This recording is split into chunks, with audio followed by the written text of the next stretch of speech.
C'est un sulfureux vendeur d'armes nigérien qui ferait reparler de lui au Sénégal cette fois. Aboubacar Ima, dit Petit Boubé. Le consortium de journalistes Organized Crime and Corruption Reporting Project a mené l'enquête concernant un contrat secret qui porte sur l'achat de matériel militaire par le ministère de l'Environnement. Avec nous pour en parler, la rédactrice en chef Afrique de l'Ouest de l'OCCRP, Arwa Barkala. Bonsoir, vous êtes en direct de Dakar. Il se trouve que Petit Boubé était déjà mis en cause en 2020 dans le cadre d'une fraude de plusieurs dizaines de millions de dollars liés à un contrat d'armement dans son pays d'origine, le Niger. Il est également recherché par le Nigeria pour d'autres dossiers. Et il y a cette nouvelle affaire au Sénégal. De quoi s'agit-il exactement ? Alors le contrat est de 45 milliards de francs CFA. Il porte en fait sur une liste de matériel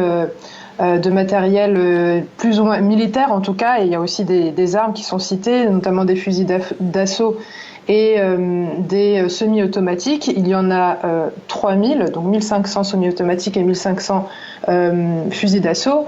On s'aperçoit également qu'il y a des matériels qui sont carrément hors d'usage, puisque dans cette liste-là, il y a par exemple des motos cross Yamaha, DT125, sauf que le fabricant ne les fournit plus, en tout cas à l'état neuf, depuis 2008. Il y a également dans ce contrat, il y a également des choses qu'on a constatées, telles que une liste de matériel sans qu'on ait le prix à l'unité de chaque matériel. Et en fait, le chiffre de 45 milliards est annoncé dans le total de ce tableau. On a seulement la quantité de ce matériel et en fait, c'est complètement arbitraire comme somme. Il y aurait donc, comme vous le dites, des soupçons de corruption et de surfacturation. Pour affirmer cela avec vos partenaires du consortium, vous avez eu accès à ce contrat ? Absolument, et le contrat est disponible sur l'article qu'on a écrit. Il est disponible sur le site internet de l'OCCRP. Tout un chacun peut consulter ce contrat et le lire. Il peut aussi également refaire le calcul. C'est ce qu'on a fait. Et au lieu des 45 milliards de francs CFA qui a été annoncé et demandé en fait par le prestataire Aboubacar Ima, qui est passé par David Benzaken, on arrive à un chiffre de 16 milliards de francs CFA ou 20 milliards de francs CFA, ce qui est vraiment moitié moins en fait. La valeur du matériel commandé est vraiment moitié moins que ce qui est demandé par le prestataire. Vous parliez de l'Israélien David Benzaken. Quel est son lien au juste avec Petit Boubé ? Eh bien, on a le seul lien qu'on a, c'est qu'il a représenté la société La Vie Commercial Brokers,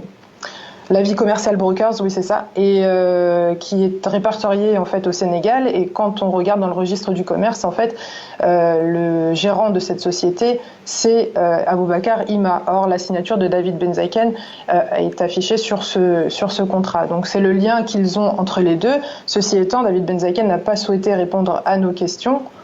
Donc c'est un peu, il est toujours libre d'ailleurs de pouvoir s'exprimer sur cette question. Ce qui est étonnant aussi dans cette affaire et ce que vous soulignez, c'est qu'il a été signé le contrat a été signé par le ministère sénégalais de l'Environnement, qui n'aurait pas respecté non plus les dispositions légales sénégalaises.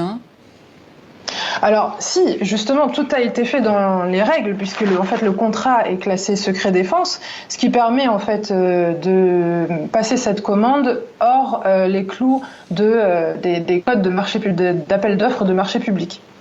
C'est bien ça le problème. C'est que tout a été fait dans les règles de l'art et pourtant la liste des fournitures a été faite quand même avec un amateurisme confondant. Et le ministre des Finances a contresigné ce contrat-là.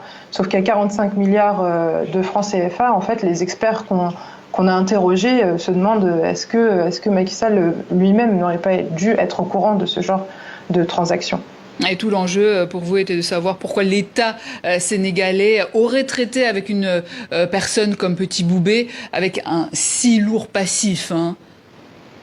Exactement. En fait, étant recherché au Nigeria, il est attendu pour son procès. Il est également, en fait, il n'est pas nécessairement recherché au Niger, mais il existe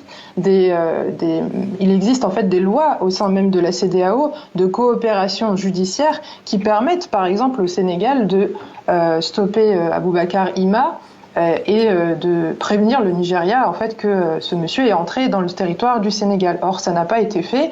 Et ce qui est curieux en plus, c'est que on a appris par la lettre du continent Africa Intelligence que Aboubacar Ima est allé rencontrer par exemple Moussa Fall qui est à la tête de la gendarmerie au Sénégal et apparemment il n'a pas été inquiété. Article donc du consortium de journalistes de l'OCCRP à retrouver sur leur site internet. Merci Arwa Barkarla, vous étiez en direct de Dakar.